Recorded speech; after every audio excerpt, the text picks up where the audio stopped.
मेरे साथ इन्होंने बहुत बुरा किया। मुझे पहले उधर इतने प्यार मोहब्बत से कॉल करके टाइगर ऑफ लाहौर बात कर रहे बैठे, जी कहते हैं आप हमने आपकी वीडियोस देखी हैं, हम यूट्यूब पर आपके फैन हैं आपके। उन्होंने मुझे उधर बुलाया, उधर मुझे उन्होंने बुलाया, मैंने उधर उन्होंने मुझे कहा कि स्पीच करे आप। स्पीच मैंने उधर किया, स्पीच में उन्होंने मैंने यही कहा, बस मैंने सबका शुक्रिया अदा करने के बाद ये अल्फाज बोले। उन्होंने मुझे इतना मारा, ये देखिए आपके सामने बहुत बुरी तरह मारा मेरे साथ उन्होंने, नाइंसाफी की है। मैंने बस यही कहा था कि देखे नून लीग की जमात पाकिस्तान की सबसे बड़ी जमात है, ठीक है।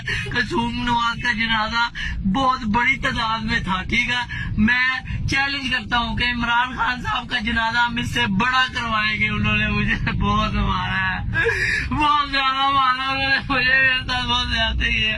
ये देखिए आप देख ले, आप खुद ही देख।